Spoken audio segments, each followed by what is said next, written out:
ఇక్కడికి వచ్చిన ప్రతిసారి కూడా మనం అందరం కలిసి దేవుని మనం ఆరాధించాలి. ఇక్కడికి వచ్చిన ప్రతిసారి కూడా మనము ఏదో ఒక విషయాన్ని మన జీవితానికి, మన యొక్క ఆత్మీయ జీవితానికి ఉపయోగపడే ఏదో ఒక అంశాన్ని మనం నేర్చుకొని ఇక్కడ ఉంచాలి. హల్లెలూయా. చిన్న ప్రార్థన చేసుకున్నాం. మహోన్నతుడా, పరిశుద్ధుడా, నీకు వందనాలు ప్రభువా, నీకు స్తోత్రాలు తండ్రి. ఈ యొక్క ఇచ్చిన యొక్క వాక్య భాగాన్ని బట్టి మీకు స్తోత్రం చెల్లించుకుంటున్నాం ప్రభువా. తండ్రి యొక్క వాక్య భాగం ద్వారా మాతో మాట్లాడండి, మమ్మల్ని బలపరచండి. మాలో ఏమైనా తప్పులు ఉంటే ప్రభువా సరిదిద్దండి ప్రభువా. తండ్రి మా యొక్క జీవితాన్ని, మా యొక్క ఆత్మీయ జీవితాన్ని మీ యొక్క పాదాల చెంత సమర్పించుకుంటూ యేసయ్య నామములో అడిగి వేడుకుంటున్నాం తండ్రి. హల్లెలూయా. మరొకసారి చదువుదాం.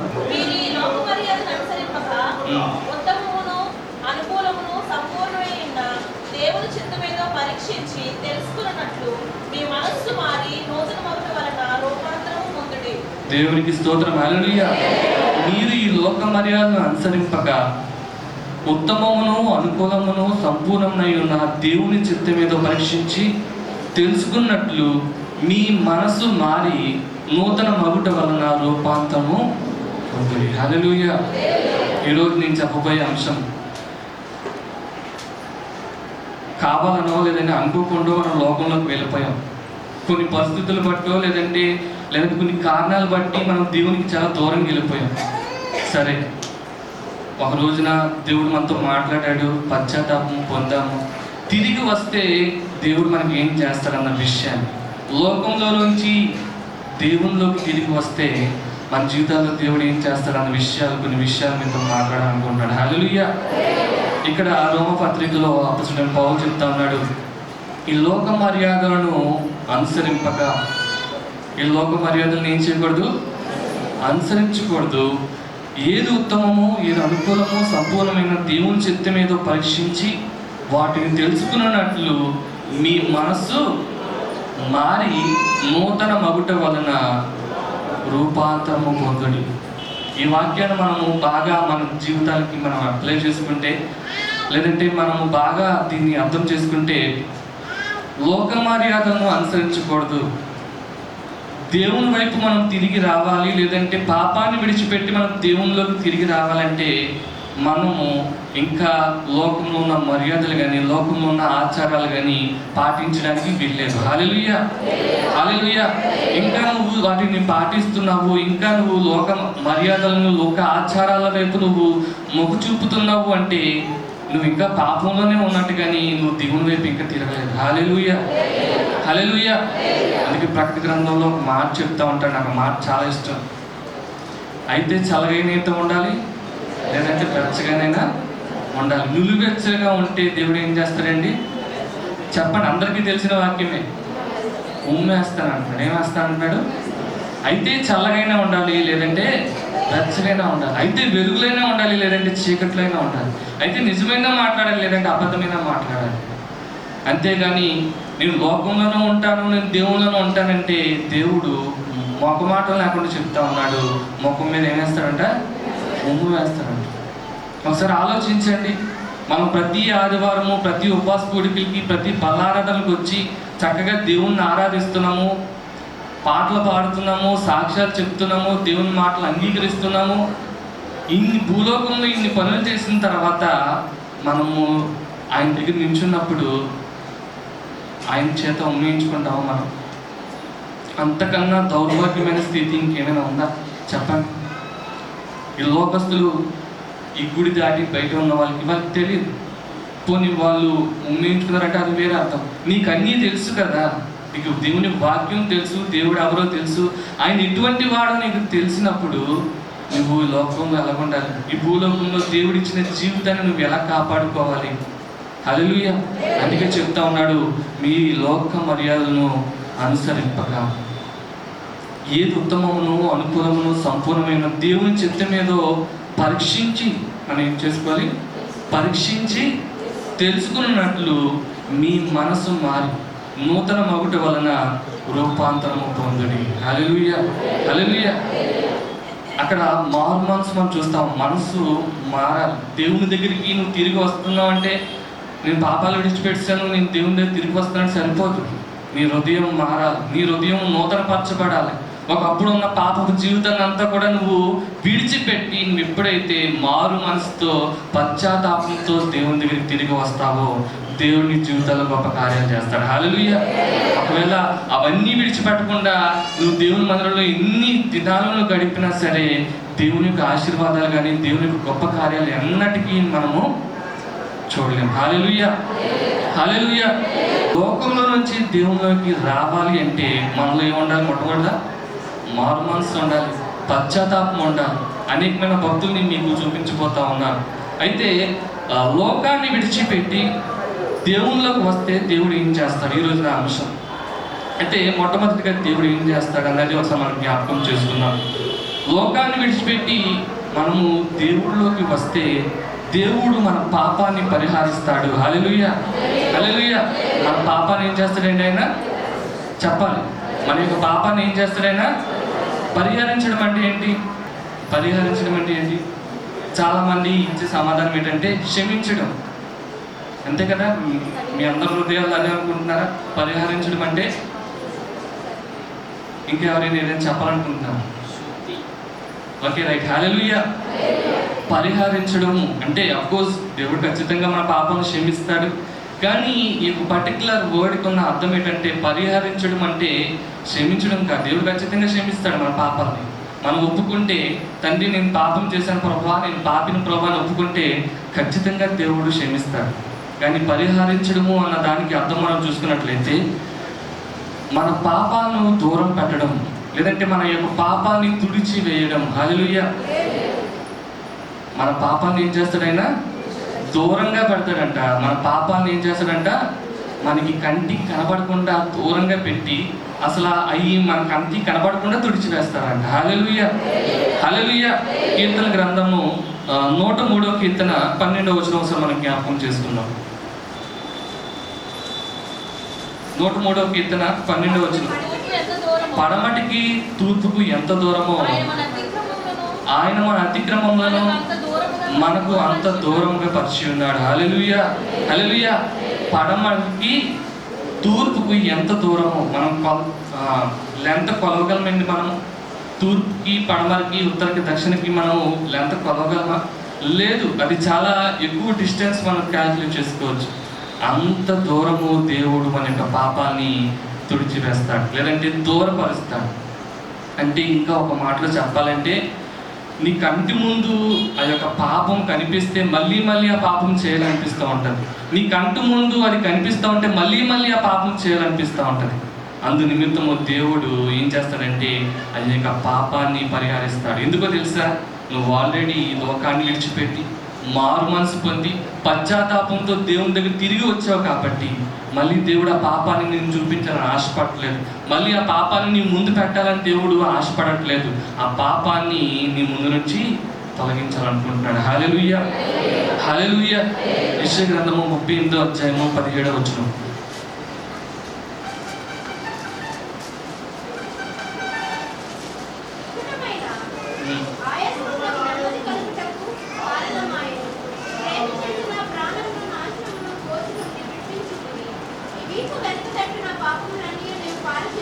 దేవుని స్తోత్రం. హల్లెలూయా. నీ వీపు వెనక తట్టు నా పాపములన్నీ నువ్వు పారవేసి తిని. నీ వీపు వెనక తట్టు నా పాపములన్నీ కూడా, అంటే ఆయన వీపు మీద, అంటే ఆయన భుజాల మీద ఆయన మనము పడాల్సిన పాపము, మనం పడాల్సిన భారం అంతా కూడా ఆయన వీపు మీద వేసుకున్నాడు. హల్లెలూయా, హల్లెలూయా. ఆయన వీపు మీద వేసుకున్నప్పుడు నీ ముందు పాపం కనబడుతుందా? ఆయన సిలువలో మన యొక్క పాపాలన్నీ మోస్తున్నప్పుడు ఇంకా మన ఎదుట ఏమైనా పాపాలు మనకు కనబడతాయంటే ఖచ్చితంగా కనపడవు. దేవుడు మన పాపాలని పరిహరించడం అంటే దానికి అర్థము మన ఎదుట కనబడకుండా పాపాన్ని తుడిచివేయడము.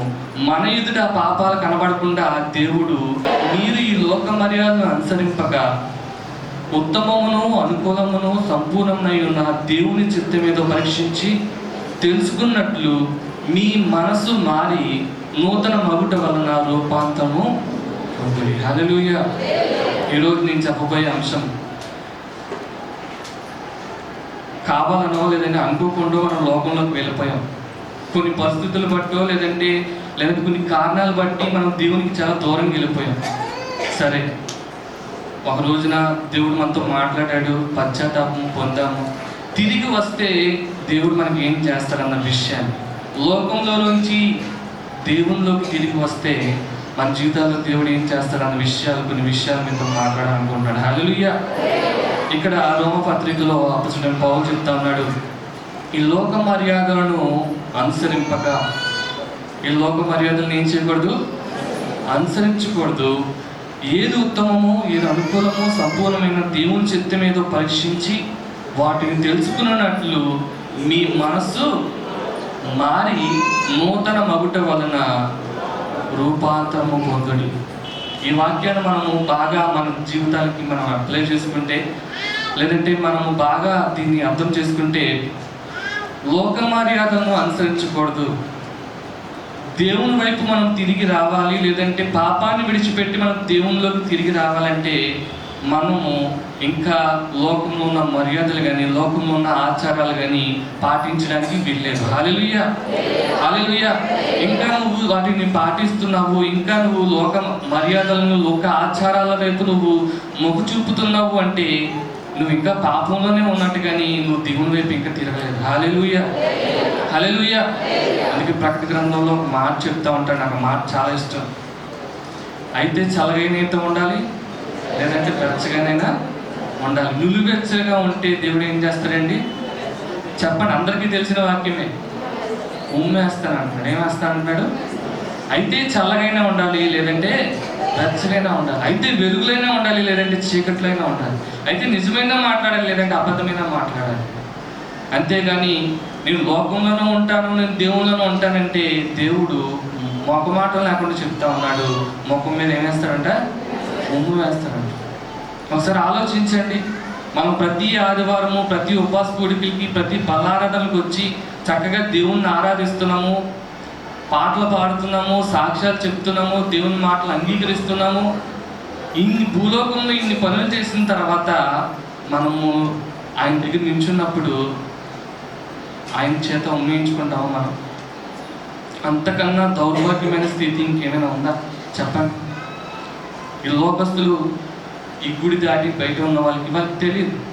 పోనీ వాళ్ళు ఉమ్మేయించుకున్నారంటే అది వేరే అర్థం. నీకు అన్నీ తెలుసు కదా, నీకు దేవుని వాక్యం తెలుసు, దేవుడు ఎవరో తెలుసు, ఆయన ఎటువంటి వాడో నీకు తెలిసినప్పుడు నువ్వు ఈ లోకంలో ఎలా ఉండాలి? ఈ భూలోకంలో దేవుడు ఇచ్చిన జీవితాన్ని నువ్వు ఎలా కాపాడుకోవాలి? హల్లెలూయా.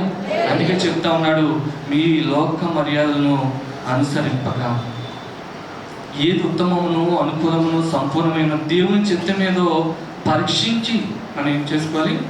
పరీక్షించి తెలుసుకున్నట్లు మీ మనసు మారి నూతన మగుట వలన రూపాంతరము పొందుడి. హల్లెలూయా, హల్లెలూయా. అక్కడ మారు మనసు మనం చూస్తాం, మనసు మారాలి. దేవుని దగ్గరికి నువ్వు తిరిగి వస్తున్నావు అంటే, నేను పాపాలు విడిచిపెట్టాను, నేను దేవుని దగ్గర తిరిగి వస్తానని సరిపోదు. నీ హృదయం మారాలి, నీ హృదయం నూతన పరచబడాలి. ఒకప్పుడు ఉన్న పాపపు జీవితాన్ని అంతా కూడా నువ్వు విడిచిపెట్టి, నువ్వు ఎప్పుడైతే మారు మనసుతో, పశ్చాత్తాపంతో దేవుని దగ్గరికి తిరిగి వస్తావో దేవుని జీవితాల్లో గొప్ప కార్యాలు చేస్తాడు. హల్లెలూయా. ఒకవేళ అవన్నీ విడిచిపెట్టకుండా నువ్వు దేవుని మందిరంలో ఎన్ని దినాలను గడిపినా సరే దేవుని యొక్క ఆశీర్వాదాలు కానీ, దేవుని యొక్క గొప్ప కార్యాలు ఎన్నటికీ మనము చూడలేము. హల్లెలూయా, హల్లెలూయా. అయితే దేవుడిని లోకంలో నుంచి దేవునిలోకి రావాలి అంటే మనలో ఏముండాలి? మొట్టమొదటిగా మారు మనసు ఉండాలి, పశ్చాత్తాపం ఉండాలి. అనేకమైన భక్తుల్ని మీకు చూపించిపోతా ఉన్నారు. అయితే లోకాన్ని విడిచిపెట్టి దేవునిలోకి వస్తే దేవుడు ఏం చేస్తాడు? ఈరోజు నా అంశం. అయితే మొట్టమొదటిగా దేవుడు ఏం చేస్తాడు అన్నది ఒకసారి మనం జ్ఞాపకం చేసుకున్నాం. లోకాన్ని విడిచిపెట్టి మనము దేవుడిలోకి వస్తే దేవుడు మన పాపాన్ని పరిహరిస్తాడు. హల్లెలూయా, హల్లెలూయా. మన పాపాన్ని ఏం చేస్తాడండి ఆయన? చెప్పాలి. మన యొక్క పాపాన్ని ఏం చేస్తాడైనా? పరిహరించడం అంటే ఏంటి? పరిహరించడం అంటే ఏంటి? చాలామంది ఇచ్చే సమాధానం ఏంటంటే క్షమించడం. అంతే కదా? మీ అందరి హృదయాలు అదే అనుకుంటున్నారా? పరిహరించడం అంటే ఇంకెవరైనా ఏదైనా చెప్పాలనుకుంటున్నారా? Okay, right. హల్లెలూయా. పరిహరించడం అంటే అఫ్కోర్స్ దేవుడు ఖచ్చితంగా మన పాపాలను క్షమిస్తాడు. కానీ ఈ పర్టికులర్ వర్డ్కి ఉన్న అర్థం ఏంటంటే పరిహరించడం అంటే క్షమించడం కాదు. దేవుడు ఖచ్చితంగా క్షమిస్తాడు మన పాపాలని. మనం ఒప్పుకుంటే, తండ్రి నేను పాపం చేశాను ప్రభా, నేను పాపిని ప్రభా అని ఒప్పుకుంటే ఖచ్చితంగా దేవుడు క్షమిస్తాడు. కానీ పరిహరించడము అన్న దానికి అర్థం మనం చూసుకున్నట్లయితే మన పాపాలను దూరం పెట్టడం, లేదంటే మన యొక్క పాపాన్ని తుడిచి వేయడం. హల్లెలూయా. మన పాపాన్ని ఏం చేస్తాడైనా దూరంగా పెడతాడంట. మన పాపాన్ని ఏం చేస్తాడంట మనకి కంటికి కనబడకుండా దూరంగా పెట్టి అసలు అవి మన కంటికి కనబడకుండా తుడిచివేస్తారంట. హల్లెలూయా, హల్లెలూయా. కీర్తన గ్రంథము 103వ కీర్తన 12వ వచనం మనం జ్ఞాపకం చేసుకున్నాం. పడమటికి తూర్పుకు ఎంత దూరమో ఆయన మన అతిక్రమములను మనకు అంత దూరంగా పరిచి ఉన్నాడు. హల్లెలూయా, హల్లెలూయా. పడమటికి తూర్పుకు ఎంత దూరమో మనం లెంత్ కొలవగలమండి. మనం తూర్పుకి పడమరకి ఉత్తరకి దక్షిణకి మనం లెంత్ కొలవగలమా? లేదు. అది చాలా ఎక్కువ డిస్టెన్స్ మనం క్యాల్కులేట్ చేసుకోవచ్చు. అంత దూరము దేవుడు మన యొక్క పాపాన్ని తుడిచివేస్తాడు, లేదంటే దూరపరుస్తాడు. అంటే ఇంకా ఒక మాటలో చెప్పాలంటే నీ కంటి ముందు ఆ యొక్క పాపం కనిపిస్తే మళ్ళీ మళ్ళీ ఆ పాపం చేయాలనిపిస్తూ ఉంటుంది. నీ కంటి ముందు అది కనిపిస్తూ ఉంటే మళ్ళీ మళ్ళీ ఆ పాపం చేయాలనిపిస్తూ ఉంటుంది. అందు నిమిత్తము దేవుడు ఏం చేస్తాడంటే ఆ యొక్క పాపాన్ని పరిహరిస్తాడు. ఎందుకో తెలుసా? నువ్వు ఆల్రెడీ ఈ లోకాన్ని విడిచిపెట్టి మారు మనసు పొంది పశ్చాత్తాపంతో దేవుని దగ్గర తిరిగి వచ్చావు కాబట్టి మళ్ళీ దేవుడు ఆ పాపాన్ని నేను చూపించాలని ఆశపడట్లేదు. మళ్ళీ ఆ పాపాన్ని నీ ముందు పెట్టాలని దేవుడు ఆశపడట్లేదు. ఆ పాపాన్ని నీ ముందు నుంచి తొలగించాలనుకుంటున్నాడు. హల్లెలూయా, హల్లెలూయా. యెషయా గ్రంథము 38వ అధ్యాయము 17వ వచనం.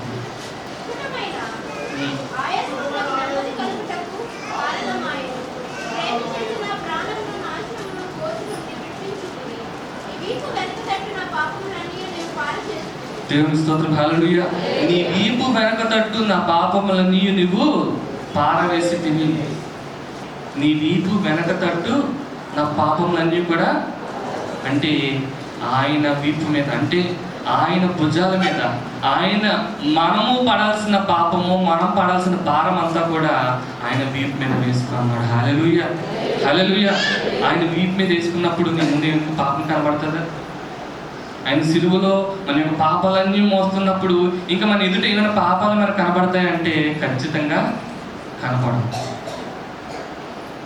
దేవుడు మన పాపాలని పరిహరించడం అంటే దానికి అర్థము మన ఎదుట కనబడకుండా పాపాన్ని తుడిచివేయడము, మన ఎదుట పాపాలు కనబడకుండా దేవుడు వాటిని దూరపరచడం. హల్లెలూయా, హల్లెలూయా. సామెతల గ్రంథంలో ఒక మాట ఉంటుంది. ఈ మాట అన్నందుకు నన్ను క్షమించాలి ఖచ్చితంగా. ఒకవేళ నిజంగా ఈ మాట మిమ్మల్ని గుచ్చుకుంటే ఖచ్చితంగా మీరు ఎటువంటి పాపాన్ని ఉన్నా సరే విడిచిపెట్టాలని కోరుకుంటున్నాను. హల్లెలూయా, హల్లెలూయా. కుక్క ఏం చేస్తుంది? ఆహారం తీసుకుంటుంది, మళ్ళీ అది వాంతి చేసి మళ్ళీ దాన్ని, అది వాక్యంలో ఉంది, సామెతల గ్రంథంలో మనం చూడొచ్చు. సేమ్ మన జీవితంలో కూడా ఒకవేళ మనము పాపాన్ని స్వీకరించి విడిచిపెట్టిన తర్వాత దేవుడు ఆ పాపాన్ని పరిహరించిన తర్వాత, తుడిచివేసిన తర్వాత మళ్ళీ దాన్ని వెతుక్కుంటూ నీ పడమటికి ఉన్న అంత దూరం నువ్వు ప్రయాణం అయిపోయి ఆ పాపాన్ని వెతుక్కుంటూ వెళ్ళి మళ్ళీ ఆ పాపాన్ని స్వీకరిస్తే ఇప్పుడు మనము ఎవరితో ఈక్వల్గా ఉంటాం? అప్పుడు మనం కుక్కతో సమానంగా ఉంటాం. దేవునికి స్తోత్రం. హల్లెలూయా. ఈ మాట నేను చెప్పట్లేదు, స్వయంగా బైబిల్లో ఉంది. మన యొక్క పాపాన్ని మనం తిరిగి చూడకూడదు. అఫ్కోర్స్ మనం తెలుసో తెలియక కొన్నిసార్లు మనం పాపం చేస్తాం. అఫ్కోర్స్ మనం తెలుసో తెలియక కొన్నిసార్లు మనం చేయకూడని పనులు మనం చేస్తాం.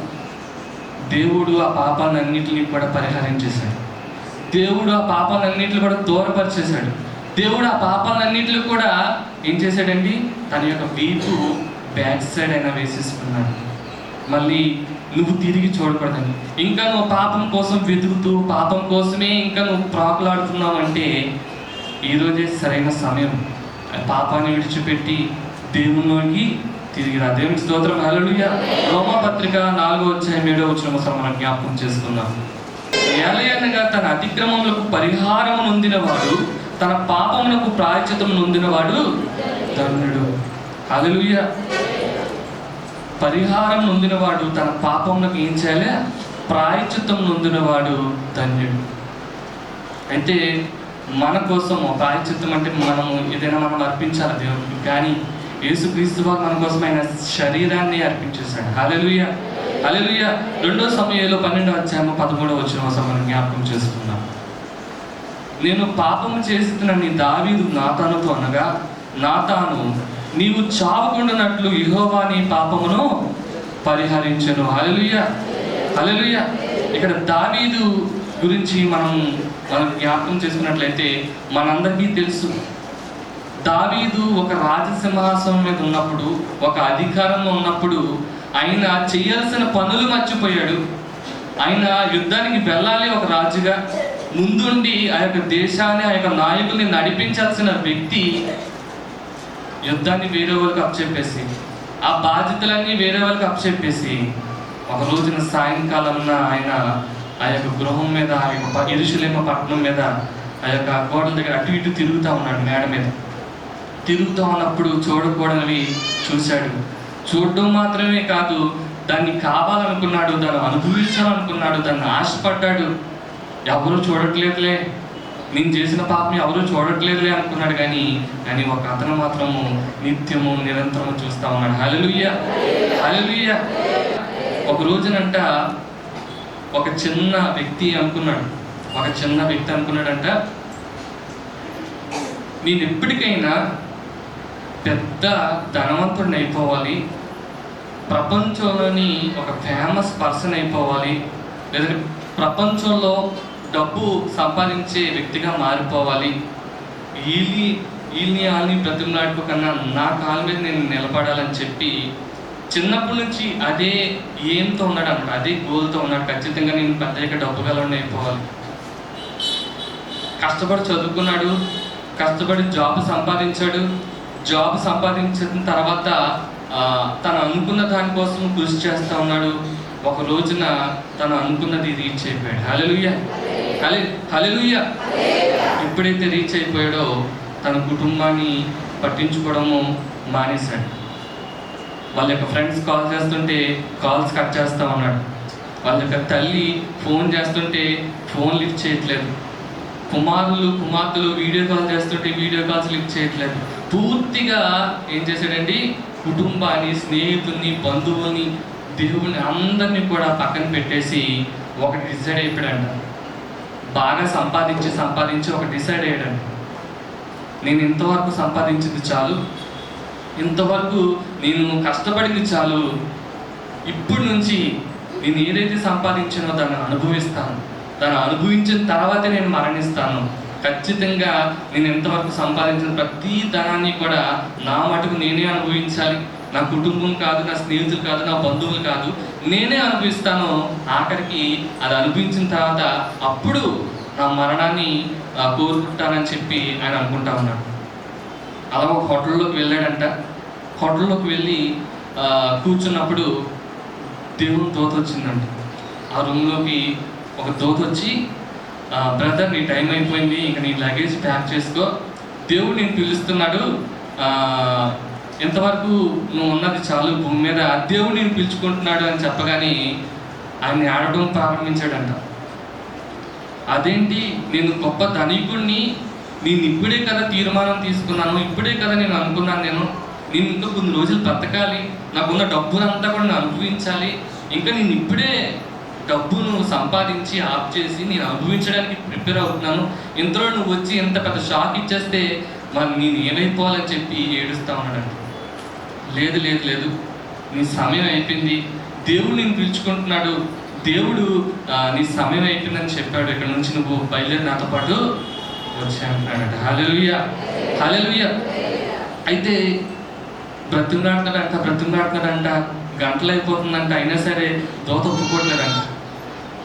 అన్నదంట, నాకు ఒక 10 days టైం ఇస్తావా, ఒక 10 రోజులు నాకు సమయం ఇస్తావా, ఎందుకంటే నేను నా కుటుంబాన్ని నేను దూరం చేసుకున్నాను, నా యొక్క రిలేటివ్స్ని దూరం చేసుకున్నాను, దేవుని దూరం పెట్టేశాను, అందరినీ దూరం పెట్టేసి నా కోసం నేను ఆలోచించుకున్నాను, ఇంకో 10 రోజులైనా నా కుటుంబంతో నేను స్పెండ్ చేస్తాను అనగానే సమయం లేదు, ఇప్పుడే అర్జెంటుగా నువ్వు వచ్చేయాలని చెప్పి దూత పట్టిందంట.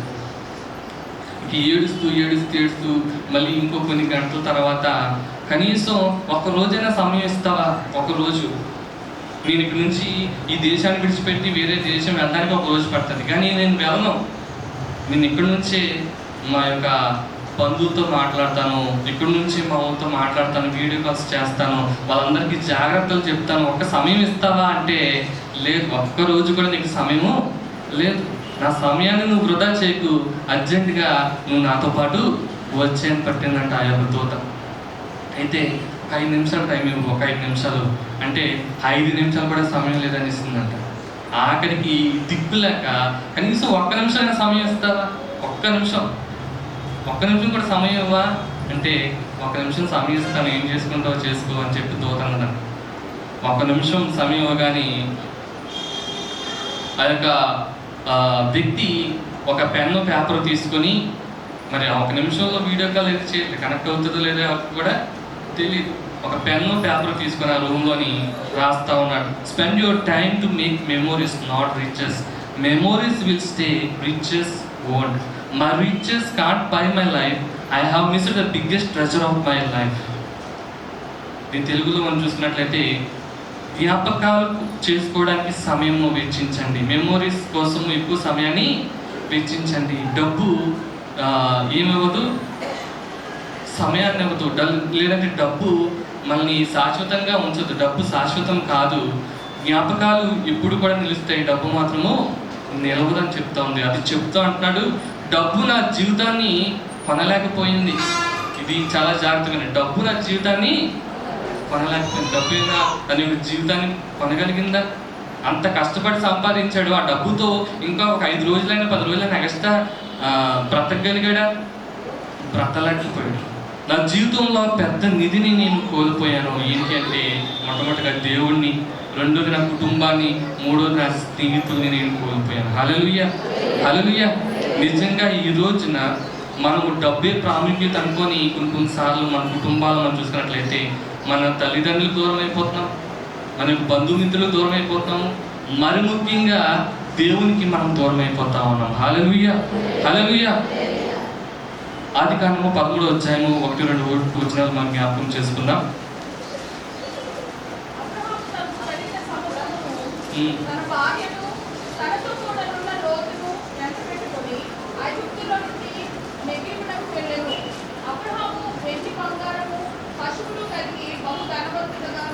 దేవుని స్తోత్రం, హల్లెలూయా. అబ్రహాము కానాను దేశంలో ఎప్పుడైతే దేవుని యొక్క మాటని విని అబ్రహాము కానాను దేశంలోకి వెళ్ళాడో, దేవుడు అబ్రహాంని ధనవంతుడిగా చేశాడు. గొర్రెలు ఉన్నాయి, మేకలు ఉన్నాయి, పనివారు ఉన్నారు, అందరూ ఉన్నారు. అయితే అబ్రహాము కొన్ని అనుకోని పరిస్థితుల వల్ల, లేదంటే అక్కడ కరువు చాలా ఎక్కువగా ఉండడం వల్ల కానాన్ని విడిచిపెట్టి ఐగుప్తు దేశానికి వెళ్ళిపోయాడు. ఐగుప్తు దేశానికి వెళ్ళిన తర్వాత అబ్రహాము దేవుడి చెప్పిన మాట కాకుండా అబ్రహాం తన సొంత ఆలోచనతో వెళ్ళిపోయాడు. తన యొక్క భార్య వచ్చి వేరే దగ్గర ఉన్నా సరే పర్వాలేదు అంటా ఉన్నాడు. ఇంకా ఏం చేస్తా ఉన్నాడు, తన ద్వారా ఫరో కుటుంబానికి బాధ కలుగుతూ ఉంది. సో ఇన్ని పరిణామాలు ఎదుర్కొంటున్నప్పుడు అబ్రహాం గ్రహించాడు, నేను దేవునికి వ్యతిరేకంగా నేను వెళ్ళిపోతా ఉన్నాను, నేను దేవుడు కానాను దేశంలో ఉండమని చెప్పాడు, కానీ కరువు వచ్చిందని చెప్పి నేను ఐగుప్తు దేశానికి వచ్చేసాను, ఇంకా లేదు అని చెప్పి 13వ అధ్యాయం 1వ వచనంలో తన భార్యని, తన లోతును, ఆస్తిని సంపాదించినంతా కూడా తీసుకువచ్చి మళ్ళీ కానాను దేశంకి వస్తున్నాడు. కానాను దేశంకి వచ్చేసరికి 2వ వచనం చదువుదాం ఒకసారి. అబ్రహాము వెండి బంగారము పశువులు కలిగి బహు ధనవంతుడే ఉండేను. హల్లెలూయా. ముందు ధనవంతుడే, కానాను దేశంలో ఉన్నప్పుడు పశువులు ఉన్నాయి, బంగారం ఉంది, వెండి ఉంది. కానీ ఎప్పుడైతే తిరిగి లోకాన్ని విడిచిపెట్టి మళ్ళీ తిరిగి దేవుళ్ళకు వచ్చాడు, దేవుడు బహు ధనవంతుడిగా మార్చేశాడు. హల్లెలూయా, హల్లెలూయా. ధనవంతులుగా మారటం అంటే ఏదో డబ్బు సంపాదించడమో లేదంటే ఆస్తి సంపాదించడము కాదు. 1 తిమోతి పత్రిక 6వ అధ్యాయం 17వ వచనం, ఇహమందు ధనవంతులైన వారు గర్విష్ఠులు కాక అస్థిరమైన ధనమందు నమ్మిక ఉంచక సుఖముగా అనుభవించుటకు సమస్తమును మనకు ధారాళంగా దయచేయు దేవుని అందే నమ్మిక ఉంచుడని ఆజ్ఞాపించుచున్నాను. హల్లెలూయా, హల్లెలూయా. ఆ వాక్యం మనం చూసుకున్నట్లయితే ఇహమందు ధనవంతులైన వారు గర్విష్ఠులు కాక అస్థిరమైన ధనమునందు నమ్మిక ఉంచక, అంటే ఈ లోకంలో శాశ్వతం కాదు అన్న ధనం కోసము మనం నమ్మిక ఉంచకుండా సుఖముగా అనుభవించుటకు సమస్తము మనకు ధారాళంగా దయచేయు దేవుని స్తోత్రం. హల్లెలూయా, హల్లెలూయా. అస్థిరమైన యొక్క ధనం కోసము మన లోకంలో ప్రాకులాడుతూ ఉన్నాం. కానీ దేవుడు ఏం చేస్తా ఉన్నాడు? ఎప్పుడైతే నువ్వు దేవునిలోకి తిరిగి వస్తావో నీకు ధారాళంగా ఇచ్చే దేవుడు. హల్లెలూయా, హల్లెలూయా. నువ్వు రెండింతలు నువ్వు నష్టపోతే నువ్వు దేవునిలోకి తిరిగి వస్తే 10 దేవుడిని ఆశీర్వదిస్తాడు. హల్లెలూయా. మరి అటువంటి ఆశీర్వాదాలు మీకు కావాలి అంటే నిజంగా మరి అబ్రహాము ఎలాగైతే తన యొక్క పాపంని తెలుసుకొని పశ్చాత్తాపంతో మళ్ళీ తిరిగి దేవునిలోకి వచ్చాడో మనము కూడా ఏం చేయాలంటే బహు ధనవంతులుగా మారాలి. దేవునిలో గొప్ప ధనవంతులుగా మనం మారాలి అంటే మనము లోకాన్ని విడిచిపెట్టి దేవునిలోకి మనం రావాలి. హల్లెలూయా. మొట్టమొదటిగా లోకాన్ని విడిచిపెట్టి దేవునిలోకి మనం రావాలంటే ఆయన మన పాపాన్ని పరిహరిస్తాడు. రెండోది మనల్ని బహు ధనవంతుడిగా చేస్తాడు. మూడోది ప్రభావితం చేసే వ్యక్తిగా మారుస్తాడు. లోకాన్ని ప్రభావితం చేసే వ్యక్తిగా మారుస్తాడు. ఇంతవరకు నువ్వు నార్మల్గా ఉన్నావేమో, కానీ నువ్వు పాడుతున్న పాటల ద్వారా అనేక మంది రక్షించబడతారు. ఇంతవరకు నువ్వు మామూలుగా సాక్ష్యాలు చెప్తున్నావేమో, నువ్వు సాక్ష్యం చెప్తే అది పెద్ద సువార్తగా మారి అనేక మంది రక్షించబడతారు. హల్లెలూయా, హల్లెలూయా. అపోస్తలుడైన పేతురు యొక్క జీవితంలో మనం చూసుకున్నట్లయితే యేసుక్రీస్తు వారు చెప్తారు అపోస్తలుడైన పేతురు ఏంటంటే, కోడి కూయకు మునుపు 3 సార్లు ముమ్మారు నువ్వు నేనెవరో తెలియదని అబద్ధం చెబుతావు. అప్పుడు పేతురు అంటాడు, ప్రభువా నేనా? నీ పక్కన రోజు నేను తిరుగుతూ ఉంటాను, నీ పక్కనే ఉంటాను ప్రభువా, అన్నీ నేను అందిస్తూ ఉంటాను, అన్నీ నేను సౌకర్యాలు అందరికంటే ముందు నేనే ఉంటాను కదా ప్రభువా, నేను అబద్ధం ఆడటం ఏంటి ప్రభువా అని పేతురు అంటే, లేదు పేతురు, నువ్వు ఖచ్చితంగా 3 సార్లు అబద్ధం ఆడుతావు. యేసుక్రీస్తు వారిని పట్టేశారు. సైనికులు వచ్చి యేసుక్రీస్తు వారిని తీసుకువెళ్ళిపోయిన తర్వాత అక్కడ పేతురు గారు ఒక 3 విషయాల దగ్గర, 2 చిన్నపిల్లల దగ్గర దొరికారు. ఈ అంకులు ఎక్కడో చూశాను, ఈ అంకుల్ని ఎక్కడో చూశాను, ఈ అంకుల్ని ఎక్కడో చూశానని చెప్పి పేచి పెడతానండి. వాళ్ళు మదర్చడానికి, లేదమ్మా నువ్వు నన్ను తప్పుగా అనుకుంటున్నావు, నాకులాంటి 3 మంది అంకుల్స్ ఉంటారు, నువ్వు తప్పుగా అనుకుంటున్నావు అని చెప్పి అబద్ధం ఆడిశాడండి.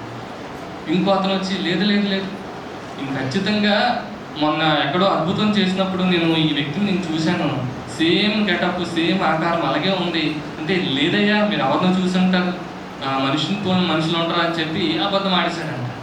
అలా 3వసారి అబద్ధం ఆడగానే ఏమైందండి? కోడి కూసి. ఎప్పుడైతే కోడి కూసిందో వెంటనే ఆ ప్రాంతాన్ని విడిచిపెట్టి వెళ్ళి ఏడుస్తూ ఉన్నాడు, పశ్చాత్తాపంతో ఏడుస్తూ ఉన్నాడు. పశ్చాత్తాపంతో, ప్రభువా నేను తప్పు చేశాను ప్రభువా, నువ్వు అన్నట్టే జరిగిపోయింది ప్రభువా అని చెప్పి అన్నాడు. కానీ పేతురు యొక్క ఎండింగ్ మనం చూసుకున్నట్లయితే అపోస్తలుల కార్యాల్లో పేతురు ఒక ప్రభావితం చేసే వ్యక్తిగా మారిపోయాడు. హల్లెలూయా, హల్లెలూయా. పేతురు నడుచుకొని వెళ్తుంటే ఆ నీడకి స్వస్థత అయిన వాళ్ళు ఉన్నారు. పేతురు కుంటివాడు, కొన్ని సంవత్సరాల నుంచి చిన్నప్పటి నుంచి వాళ్ళకి కాలు లేకపోతే పేతురు ఏం చేశాడు? యేసునామమును గద్దించగానే వెంటనే దిగ్గుమని లేచి గంతులేస్తా ఉన్నాడంట. హల్లెలూయా, హల్లెలూయా. పేతురు పెంతెకొస్తు దినాన్న ప్రసంగం చేస్తే, మొదటి ప్రసంగం చేస్తే 3000 మంది బాప్తిసం తీసుకున్నారు. హల్లెలూయా. పేతురు పెంతెకొస్తు దినాన్న 2వ ప్రసంగాన్ని చేస్తే 5000 మంది బాప్తిసం తీసుకున్నారు. హల్లెలూయా, హల్లెలూయా. చూసారా, లోకంలో ఉన్నాడు, అబద్ధాలు ఆడాడు, యేసు ఎవరో తెలియదని చెప్పాడు, పశ్చాత్తాపం పడ్డాడు, మళ్ళీ దేవుళ్ళకి తిరిగి వచ్చాడు. దేవుడు ఆ వ్యక్తిని ఏం చేశాడు? ప్రభావితమైన వ్యక్తిగా మార్చేశాడు. తన జీవితంలో అనుకోలేదు, కానీ దేవుడు ముందుగానే ప్రవచించి చెప్పాడు, నేను మనుషులను పట్టే జాలాలుగా నిన్ను చేస్తానని చెప్పాడు. హల్లెలూయా, హల్లెలూయా. అలాగే అపోస్తలుడైన పౌలు యొక్క జీవితాన్ని కూడా మనం జ్ఞాపకం చేసుకున్నట్లయితే, అపోస్తలుడైన పౌలు లోకంలోకి వెళ్ళిపోయాడు, అనేక మందిని హింసించాడు, క్రైస్తవుల్ని, స్త్రీలని, పురుషులను అందరినీ కూడా హింసించాడు. దమస్క అనే మార్గంలో, దమస్క పట్టణంలో అక్కడ క్రీస్తు ద్వారా పట్టబడ్డాడు. హల్లెలూయా, హల్లెలూయా. లోకంలో ఉన్నాడు. ఎప్పుడైతే దేవునిలోకి తిరిగి వచ్చాడో ఇప్పుడు మనం చూడొచ్చు. ఇప్పుడు మనము కొత్త నిబంధనలో చాలా పత్రికలు మనం చదువుతున్నాము, అనేక మంది రక్షించబడుతున్నారంటే అపోస్తలుడైన పౌలు వల్ల. హల్లెలూయా, హల్లెలూయా. మరి అంతటి జ్ఞానం దేవుడు అపోస్తలుడైన పౌలుకి అనుభవించాడు. అనేక మందిని ప్రభావితం చేసే వ్యక్తిగా మార్చాడు. అంతేకాదు తనంతున్న దేశంలోనే కాదు, వివిధ దేశాలకు వెళ్ళి కూడా సువార్త ప్రకటించి అవసరమైతే క్రీస్తు కొరకు చనిపోవడానికి సిద్ధమైపోయాడు. హల్లెలూయా. ఆఖరిగా ఒక వ్యక్తి గురించి చెప్పి నేను ముగించాలని అనుకుంటున్నాను. డిజెస్ దినకర్ గారు మీకు తెలుసు. డిజెస్ దినకర్ గారు ఇండియాలో the most evangelist, one of the most evangelist అనమాట, సువార్థికుడు. అయితే దీని యొక్క దినకర్ గారి యొక్క జీవిత చరిత్రను చదివినప్పుడు తన స్టార్టింగ్ నుంచి క్రిస్టియన్ కాదు. ఆయన బిఎస్సి చదువుతున్నప్పుడు 2 సార్లు ఫెయిల్ అయిపోయాడు. 2 సార్లు ఫెయిల్ అయిపోయిన తర్వాత ఇంకా నా బ్రతుకొద్దు, ఇంక నేను చచ్చిపోతాను, ఇంకా నాకు ఎందుకు ఈ బ్రతుకు, ఏం బ్రతకాలి, ఏం ముఖం చూపించాలి, నా కుటుంబీకులకి ఏం చెప్పుకోవాలి, ఇంతవరకు నేను టాపర్ని, కానీ ఇప్పుడు నేను ఫెయిల్ అయిపోయాను, ఏం చూపించాలి నా ముఖం చెప్పి ఎప్పుడైతే రిజల్ట్ తెలిసిందో ఉన్నపాటిని అటు నుంచి అట్టే రైల్వే ట్రాక్ దగ్గరికి వెళ్ళిపోయి అక్కడ బొర్ర పెట్టి ట్రైన్ వస్తే చచ్చిపోదామని వెయిట్ చేస్తూ ఉన్నాడు ఎందుకనగా. అలాంటి సమయంలో వాళ్ళ యొక్క అంకుల్, వాళ్ళ యొక్క రక్త సంబంధంలో క్రీస్తు ద్వారా రక్షించబడిన ఒక వ్యక్తి వచ్చి ఆయనని లేపి ఆయనని గద్దించి, ఎందుకు నువ్వు చనిపోవాలనుకుంటున్నావు, ఈ చిన్న విషయానికి నువ్వు చనిపోవాలనుకుంటున్నావా, ఈ చిన్న విషయానికి నువ్వు ఆత్మహత్య చేసుకోవాలనుకుంటున్నావా, ఈ చిన్న విషయానికైనా నువ్వు నీ కుటుంబాన్ని విడిచిపెట్టాలనుకుంటున్నావా, నీ కోసం ఆల్రెడీ ఒక అతను చనిపోయాడని మీకు తెలుసా అంటే తెలియదు అన్నాడంట. అప్పుడు ఆ యొక్క అంకుల్ గారు సువార్త ప్రకటిస్తుంటే సువార్తను అంగీకరించాడు. ఈ రోజు మనం చూసుకున్న జీసస్ కాల్స్ ప్రపంచం అంతా కూడా చాలా ప్రభావితం చేస్తా ఉంది. ప్రపంచం అంతా కూడా ఆ యొక్క కుటుంబం లేక తరాలు కూడా దేవుని సేవకు సమర్పించుకొని సువార్థికులుగా మారిపోయి అనేకమైన దేశాన్ని ప్రభావితం చేస్తూ ఉన్నారు. హల్లెలూయా. హల్లెలూయా. అనుకోవచ్చు, దేవుడు నన్నే ప్రభావితం చేస్తానండి. పాపాన్ని విడిచిపెట్టి పశ్చాత్తాపంతో నువ్వు దేవునిలోకి తిరిగి వస్తే ఖచ్చితంగా దేవుడు మనల్ని ప్రభావితులుగా చేస్తాడు. లోకాన్ని విడిచిపెట్టి దేవునిలోకి మనం తిరిగి వస్తే 3 అంశాలు మనం జ్ఞాపకం చేసుకున్నాం. ఏంటండి? ఆయన మన పాపాలను మనం పరిహరిస్తాడు. రెండోది, మనల్ని బహుధనవంతులుగా చేస్తాడు. మూడోది, మనల్ని ప్రభావితం చేసే వ్యక్తిగా మారుస్తాడు.